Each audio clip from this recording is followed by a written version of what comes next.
welcome, and thanks for rescheduling. I can't remember what happened last time I had to reschedule, but I appreciate you being able to do this. For you guys listening in on YouTube, you guys can come join us for free for a month at MeterX and participate. So anyway, so the way this works is, we'll just chat, and there's people that can type questions in the chat box, and I'll try to answer those as we're able to. So anyway, can you do me a favor and just kind of introduce yourself for me, if you don't mind? Great. Thanks for having me. My name is Caitlin Weeks. I'm a certified nutrition consultant. I live in Nashville. I've been doing carnivore since October 2018, and it's really helped me with my Hashimoto's. And I also helped me with my chronic digestive issues, and I was able to lower my thyroid medication. And I just had a baby about 4 months ago, so. Congratulations on that. That's awesome. So, and you, I think, what do you go by? Is it grass-fed girl? Is that your sort of nickname, I guess? Yeah. I assume you're not eating grass, but I assume that's probably grass-fed beef or something, or grass-fed dairy, I would imagine, right? Well, I have had that name for about 10 years, and I was paleo for many years before. So I got diagnosed with Hashimoto's about 2009, 2010, and then I went paleo, first gluten-free, then paleo, then keto. And, but I was still having tons and tons of digestive problems, especially constipation, which is a symptom of low thyroid and autoimmune thyroid. And so when I cut the vegetables, I started to go to the bathroom like a normal person. So that was my aha moment with the carnivore diet. And I didn't really start it most people with Hashimoto's want to lose weight, and that wasn't my main motivation. My main motivation was the bloating and the gas and the slow digestion that was just chronic no matter what I did. And I used to live in San Francisco, so I had been to all these functional medicine lectures, and I'd been to every functional practitioner, and they all just said, eat more chia, eat more flax, eat more grain, not grains, but greens, tons and tons of greens. I'm drinking my green juice, smoothies, just more vegetables, all the low carb vegetables, all the cruciferous. I used to eat tons and tons of broccoli because it was just like, eat more, eat more, eat more. And I was just miserable. And it was only when I cut the vegetables that I actually felt better. So that was pretty amazing. Yeah, that is interesting. And a lot of people are shocked when you tell them that, hey, the vegetables might be causing problems, particularly digestive problems. And, there was a gal who, fairly big following on social media, posting about her bloated belly and how it's normal. And we should just sort of, basically embrace the bloat and, normalize it. And I pushed back and I said, I don't think that is normal. I think that's a sign of either gut, dysfunction, or the food you're eating is wrong. And I think it's as simple as that. No other part of our body would we accept poor function or pain or discomfort and assume that's normal. So I don't think the digestive tract should be treated any differently. Did you notice, when you're eating all that broccoli and chia seeds, did you notice this sort of discomfort, bloating, stuff like that? Was that something that you saw? It was unbearable. I would show my friends, and like my rings would just be tight, and it was like day by day by day that I didn't go to the bathroom. It was like I was bloating up more. It was like a balloon, or like the marshmallow from Ghostbusters or something. It was like, it was almost like when you went to the bathroom, finally, like you unbloated for a minute, and then it started all over again, and then all you ever hear is just eat more vegetables, eat more fiber. And you're like, I don't understand. What? Yeah, we're gonna celebrate Fiber-Free Friday, Fiber-Free February, starting, maybe it is Friday. I don't know. I can't remember what. No, I think it'll be maybe Monday or so, whenever the 1st of February is. But a lot of people get mad when I do. They're fine for me to promote meat. It's like, oh, meat is great, meat. But as soon as I say, hey, try cutting out vegetables or fiber, and then the knives come out. Oh, how dare you? How dare you tell people not to eat vegetables or fiber? I'm saying, look, just try it. I'm not saying it's the only thing that you can do, but it's an opportunity to try it. And there are many, many, many people like you that have these gut problems that do get better when you take all that stuff out of there. And so I think it's worth experimenting, finding out what works for it. At least you can solve that issue. Talk to me about Hashimoto's thyroiditis. What is it? I mean, I know what it is, but tell the audience what it is and what happens to you when you have that. Well, I actually, like you, I was a personal trainer, so I was very active like you, and I was running and I was doing all this weight training, and I thought I was doing just really great, and I was eating low fat, and I was eating like the little tiny meals, and I was following all the kind of muscle and fitness magazines diet, and I was like, oh, and I was thin, but all of a sudden I just got hit with this major fatigue, and I couldn't even stand up with my clients anymore. And I was only about 30 years old. And so I was just like, what is wrong with me? I mean, I literally had to sit down while I was training my clients. I had to hold the wall if I was talking to my clients. And that's not really an energetic look for a personal trainer. And so I went to the doctor, and they said, oh, just take a different birth control, or you're just getting older now. Just accept it. And I was like, this isn't right. Something's wrong. And I was able to run into a naturopathic doctor, and she told me, she ran some labs and got my labs, and she said, you have Hashimoto's. You have antibodies, which means you have antibodies to your own thyroid tissue, means your body is attacking its own thyroid. So I had 600 TPO antibodies, and that's pretty high. And so she said, I think you need thyroid medication. She gave me the natural desiccated thyroid medication. So I was pretty lucky. I got diagnosed very quickly, and I got on the right track. She wasn't she didn't focus on nutrition very much, but she did get me the right medication, and I did start to feel better pretty quickly. My fatigue went down, and from that point, it just kind of inspired me to study nutrition and to figure out what was wrong with me. So I went to natural medicine. I went to Bowel College, which is a holistic school in Berkeley for nutrition. It's very vegetable based. So I kind of got on down the tofu route a while, and but then I realized that was making me more and more sick. So then it was about the second year I was in nutrition school, I learned about Weston A. Price, and that really changed my life. And I started to eat all the butter and the fat, and but of course I was still eating the vegetables. So it took me many years to figure all that out. But my antibodies did drop. Can I just jump in there? Because you said your second year of nutrition school, you learned about Weston A. Price. Was the Berkeley school actually teaching Weston A. Price, or is this something you learned on your own? They actually were, but it wasn't until it was a 2-year program, and it wasn't really till the second year that I actually heard about Weston A. Price. So I was like, oh, okay. And I started going to T's Karazian lectures about the thyroid, and so that really helped. And he was doing the paleo diet, and so I started doing that. But I was still just jamming those vegetables in. But I did feel better. My fatigue was down, and then I took the thyroid medication, and I felt better, but I was still just having that terrible digestion and bloating, and that never went away until I started carnivore. So I suffered for like 9 years with this terrible digestion. When you mentioned your TPO was, in excess of 600, which is, reasonably high. Have you had it retested since switching over to a carnivore diet, or have you seen any change in the antibiotics? Oh yeah. I mean, when I was on a paleo diet, it dropped down to about 100. So, my inflammation was going down, and, not eating gluten really helps people. Limiting your dairy usually helps people. But then when I first did and it's good to get it tested about every 6 months.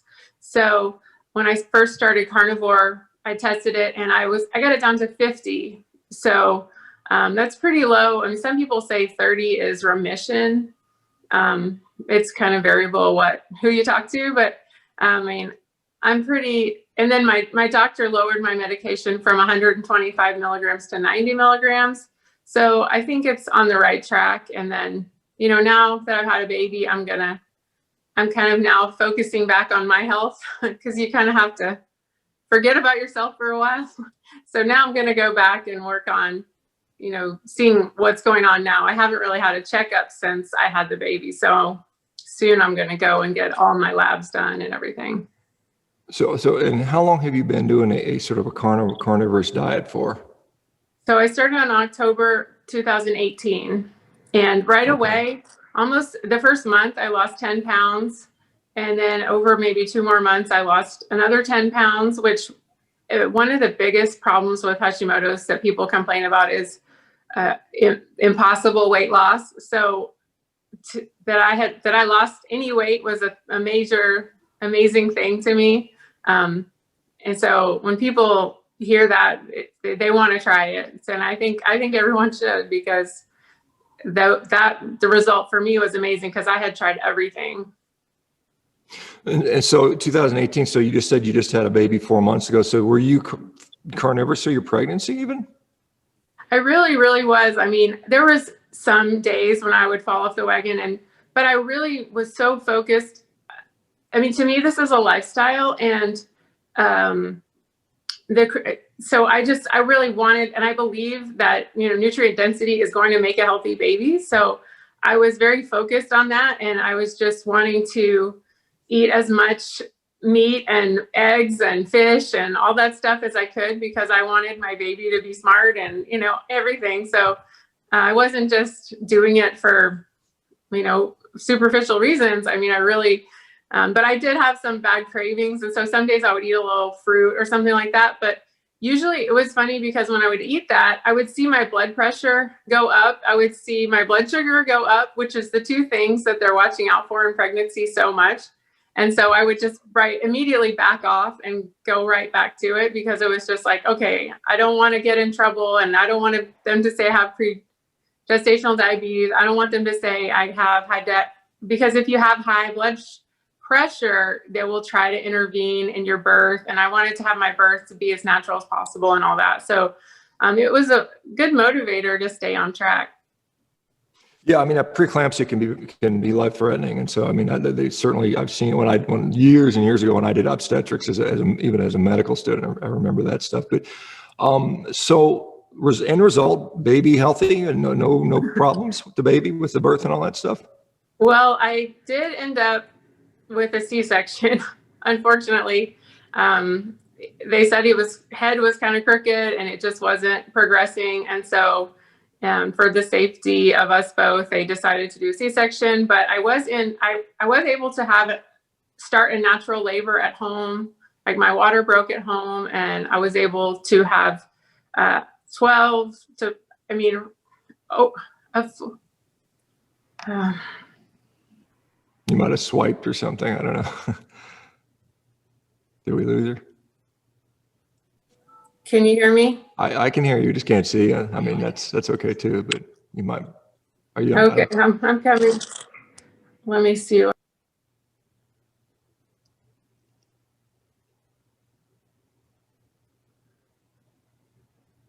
the screen switched over to Brett, who's sitting in the front seat of the Starship Enterprise, I think, or something. I don't know where he's at, but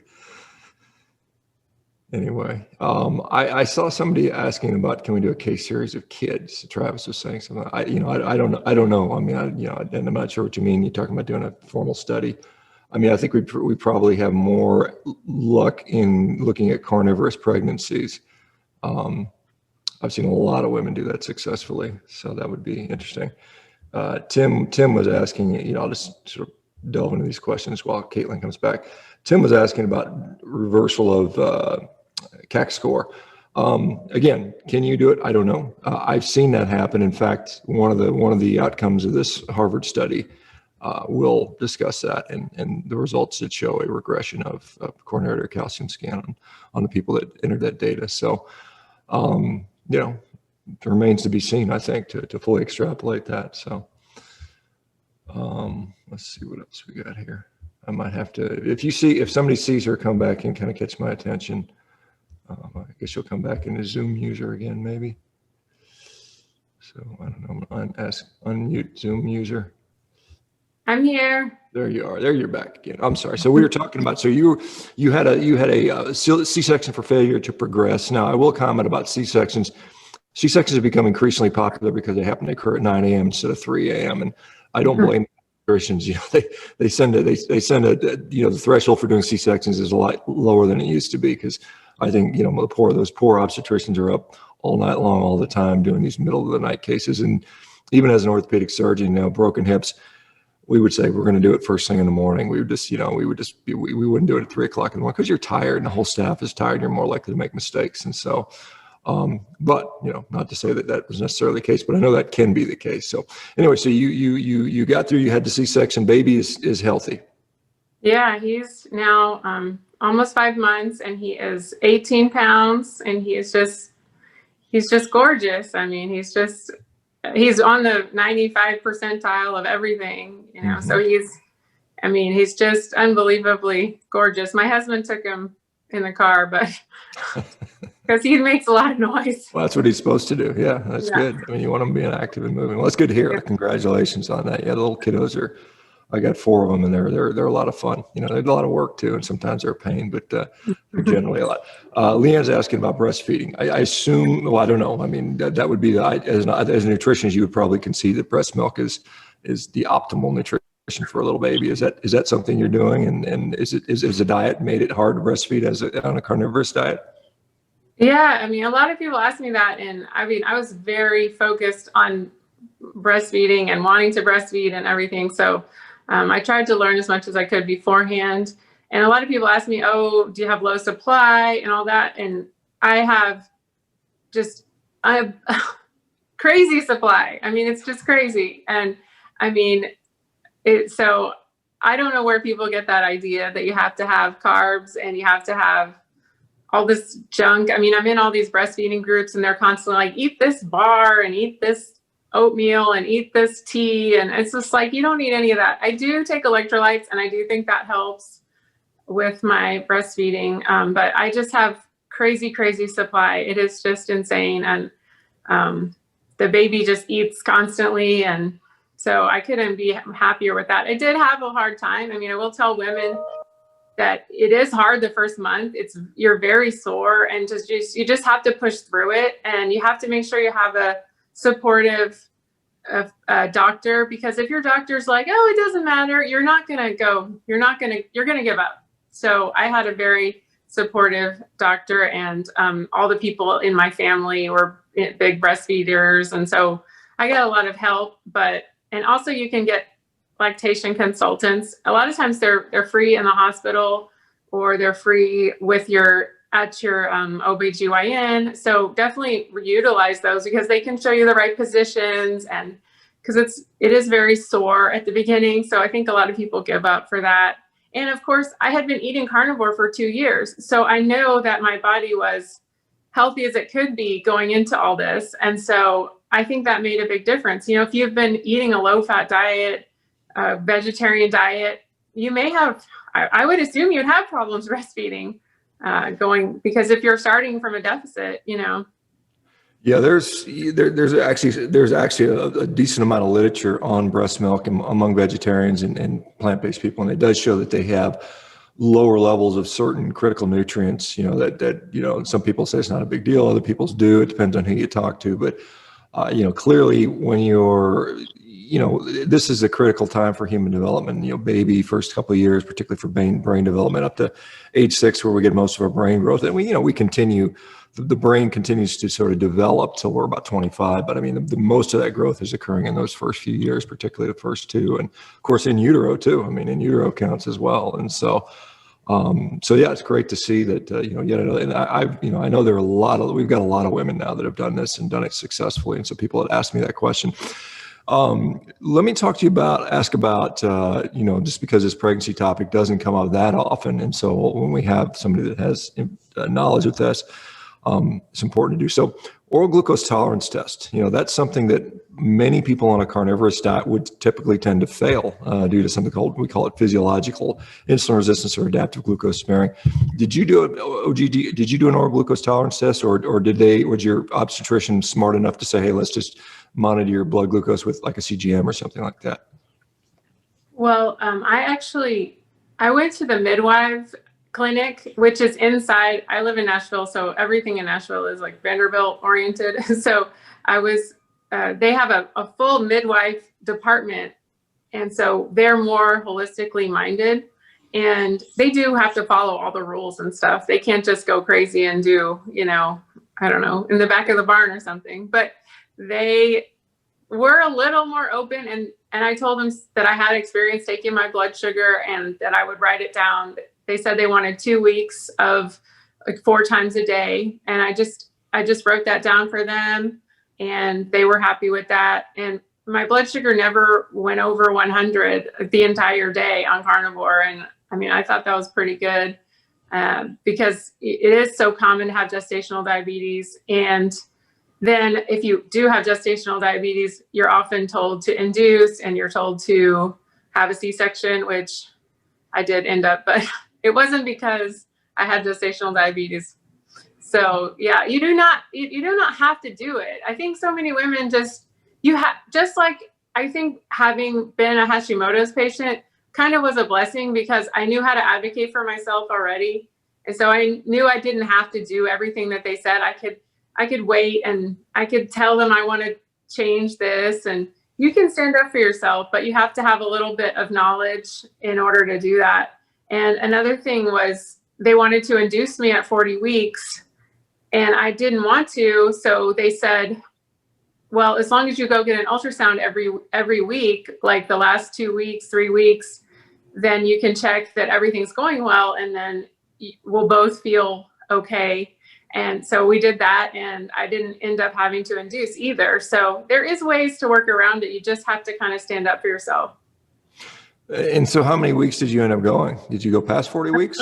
Just like 2 days. Okay. And I was doing all kinds of natural remedies and stuff to try to, you read all these things like essential oils and different positions and walking and raspberry tea. And I went to acupuncture every single day. I went to acupuncture maybe the last 2 weeks or 3 weeks. I went to acupuncture, and that's supposed to induce labor. And so I did 40 weeks in 2 days. My water broke, and I was able to start at home. So I was really happy with that, because I really wanted the natural processes to start themselves, not with a drug.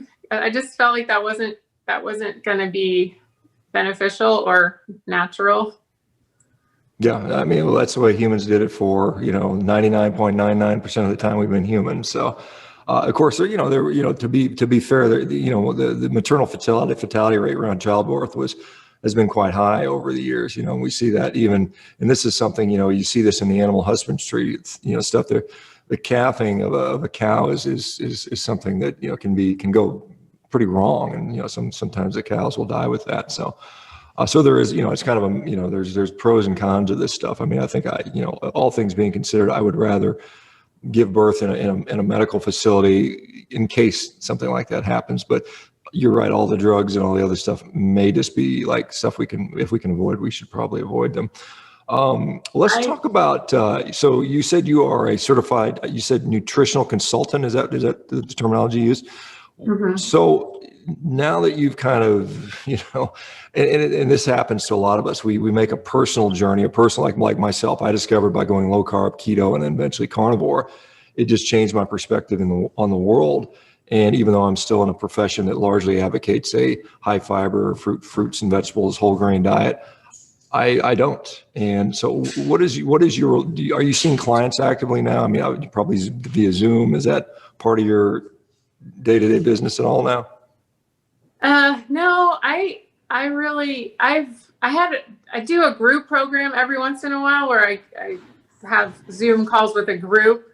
And I run that a couple times a year, but not all the time. And I wrote an ebook about how to start carnivore, and it's called the 30-Day Carnivore Diet Solution. It's for beginners. And because I feel like you have to give it 30 days before you can, I mean, that's just the tip of the iceberg, but at least it's something. So I do that. So I kind of work more, and I do my blog, and I do Instagram, and I do YouTube. So I'm more I felt like I could help more people on, like you, on a macro level than working one-on-one with people. So I've been doing that kind of stuff for many years now, rather than individual clients. And do you, is it, well, I mean, presumably previous to this, you were treating folks and probably maybe using a more standard approach. Do you find a difference in using a different approach now with your success rate? Well, I have been telling people for probably 10 years to do a paleo diet or a keto diet. So, and for most people that does work. That is enough. You know, I feel like for me, paleo was too much, because I do kind of have sugar addiction, carb addiction, and it was too much leeway with the carbs and everything. Still keto, same thing with the treats and the sweeteners and all that. But for most people, they do see a dramatic improvement, especially if they're coming from the standard American diet. And, you know, carnivore might be too drastic. I mean, I kind of had to ease my way into it. And you may have a different feeling about it, but I feel like, you know, it might be really hard for somebody to go straight, especially if they're used to eating bread and pasta and cereal every single meal. So I kind of would tell somebody to ease their way into it. And a big thing in our book is electrolytes. You know, people, I think they just underestimate that at first. They may not always need it, but they will be really messed up if they don't take enough salt at the beginning. So what, you know, outside of, I guess, you know, diet is, you know, obviously a huge component of this. Other things that you are interested in, or, you know, as far as health or any other sort of factors that seem to make a difference?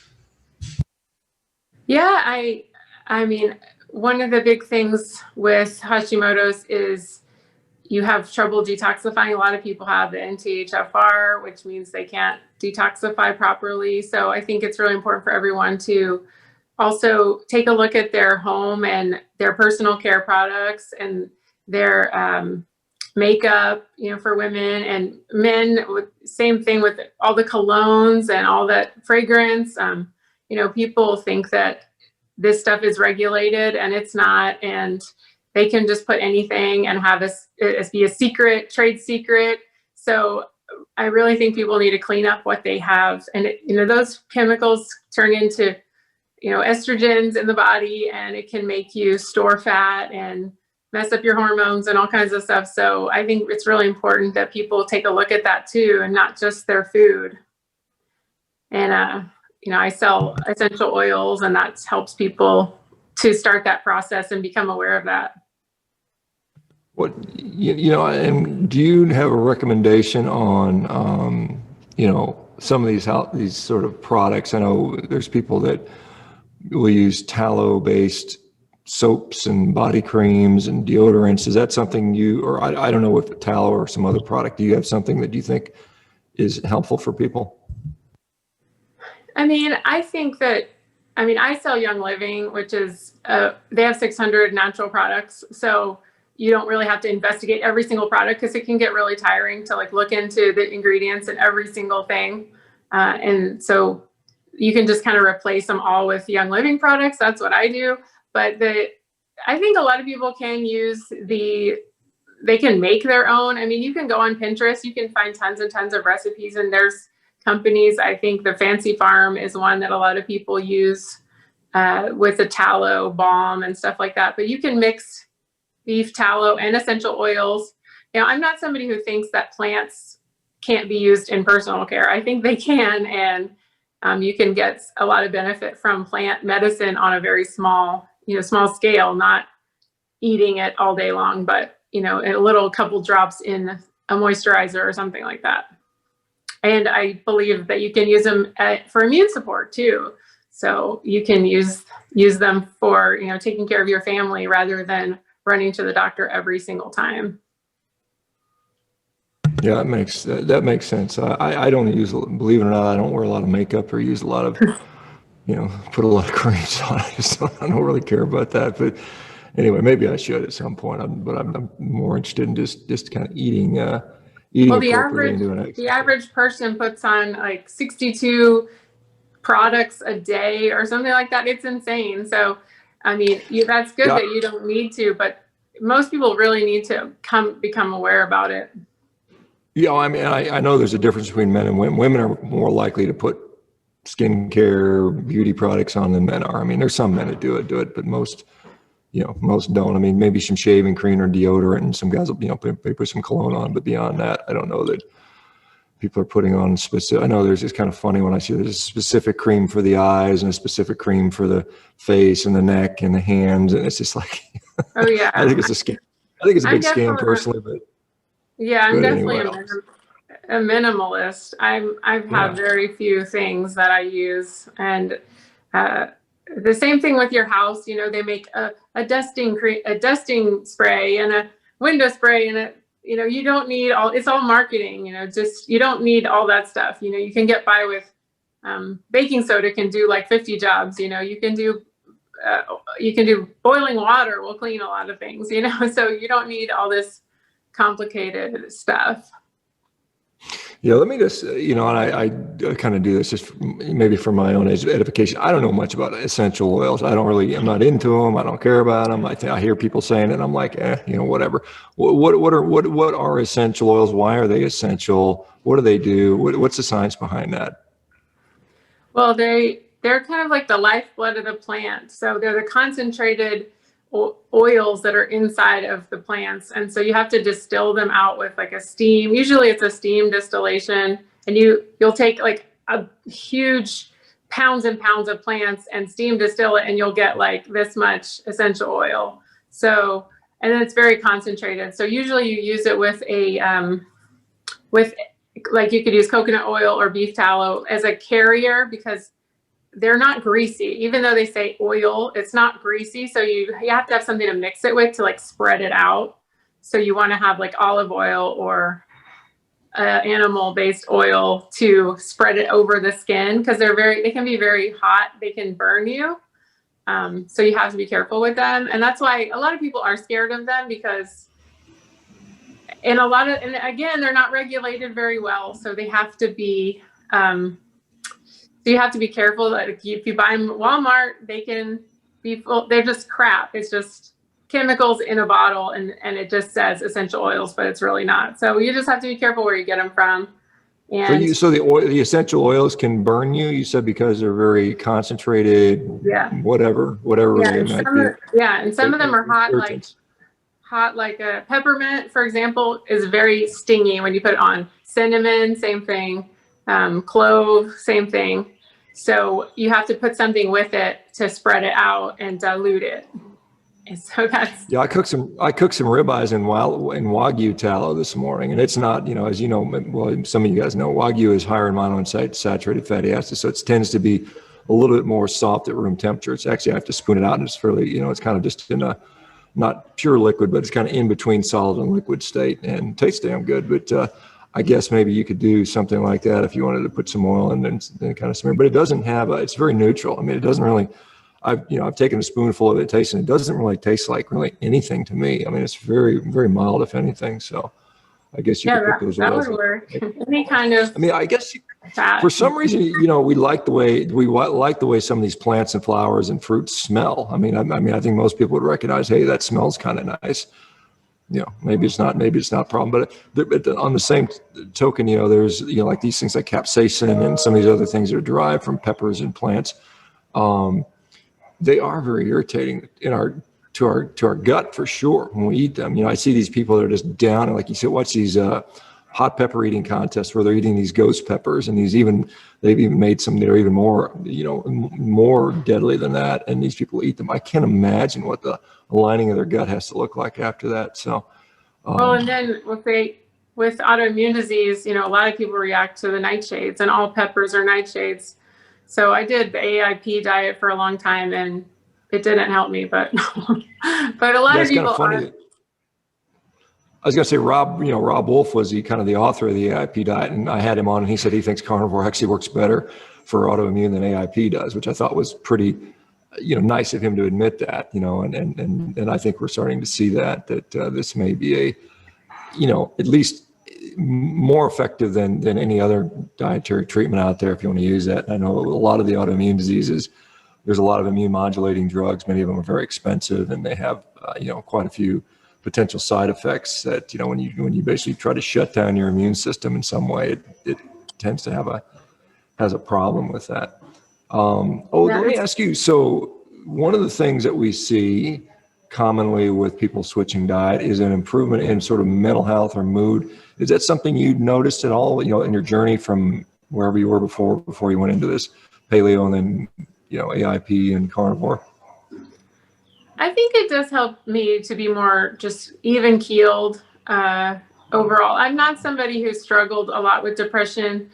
My mother actually has had severe depression, so I've always been afraid of it, and always try to keep myself from going down too far. So it's been in my family, so I'm very aware of it, and I have to make sure I see a lot of people, especially during the quarantine and being pregnant. That was really scary for me because, you don't want to be alone. You want to share this happy time, but yet nobody wants to be around you because they're all afraid of the virus. And, that I could tell it was really getting to me. As my parents are older and they didn't want to hang out. And I was just like, this is really bothering me a lot. So I did everything I could I ended up just saying, my mental health is number one for me right now, especially during the pregnancy and right after I had the baby. I said, I'm just going to go out and do things as much as I possibly can and see anybody who will see me, because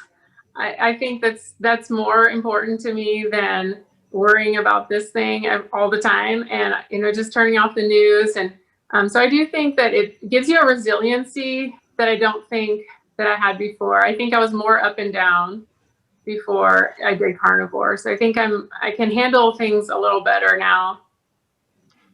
One of the things, and I'm sure some women are aware of this, but maybe some people aren't. There's postpartum depression is a big issue for a lot of women. They often can get very depressed and in a very debilitating way where they can't even take care of their own child. I assume that's not going on with you. You're pretty happy to have the baby and mood is good. And well, but I would say yes, but it takes work. I have to reach out to people. I have to call old friends and say, hey, do you want to get together? And do you want to go for a walk? A lot of people will meet up with you outside. So I look for the weather on nice days and say, hey, do you want to go for a walk? Or do you want to meet at this outside restaurant or something like that? Because a lot of people just won't get together at all, because they're afraid. And so, and like even my parents, they won't let me in their house right now. So I have to see them out they have a big, thank goodness they have an outdoor patio, and they will come out and we'll hang out under the outdoor patio.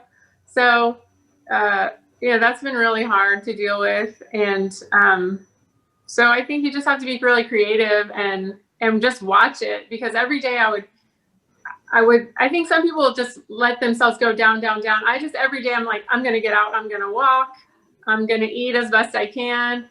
I'm going to, have this big steak and it's going to make me feel happier. And then I'm going to handle whatever, it's like step by step. Just don't let yourself get upset too much. And, my husband helped me a whole lot too with, like, some days he would let me take a nap in the afternoon because I wouldn't sleep during the night, so getting that sleep was any kind of sleep you can, sleeping when the baby sleeps, because when you don't sleep, it's like starts this whole cycle of being upset, then you eat bad, and then you feel worse. And then, it's just this perpetual thing. So you just have to be really proactive and ask for help. I mean, I asked as many people as I could for help with the baby, or, I got people bringing me food, and I had meal train. A lot of people, when you get pregnant and it's called meal train, and you can organize what you will eat and people will bring it to you. So you can write in there, I only eat meat, and they brought me that. So that was helpful the first 2 weeks because I was really messed up and I couldn't cook and I couldn't even hardly stand up. So I think we'll look back on this time and think of the tragedy of the grandparents that didn't see their little babies and all this stuff. This is kind of bizarre to me. But let me ask you, so, you know, with what you know now, I mean, you have a baby. And I'm going to Brooke ask this question about how did you eat when you were a kid, and will you feed your child differently than you ate as a child?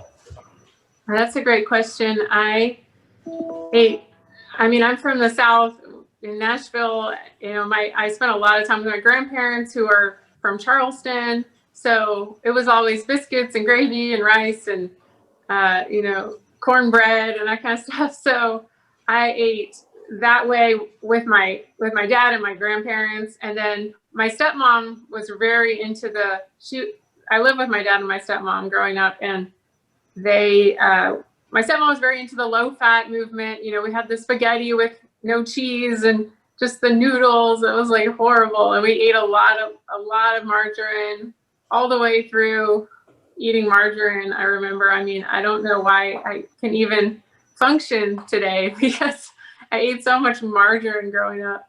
But so I would definitely not feed my child like that. I think my first foods I'll give him probably egg yolks. So I'll probably give him egg yolks. I don't want to feed a lot. I'm not saying I won't feed any vegetables, but I'm not going to force them at all. And I don't see myself really making a lot of vegetables because it just sounds like a pain in the butt. So I think I'm just going to focus on meat and butter and eggs and maybe an avocado here and there or something like that. I think I'll feed him more kind of paleo-ish than in keto, you know, low carb than I would anything else. So that's probably going to be my focus, is just giving them the best. And I'm not going to do cereals or any of that crap. Like, I'm not going to do Cheerios or Goldfish or any of those things that, I mean, I'm going to try. You know, you can't always control, especially when they get older and they start going to birthday parties and all that stuff. But at least the first year or so, I want to try to give them the very best that I can.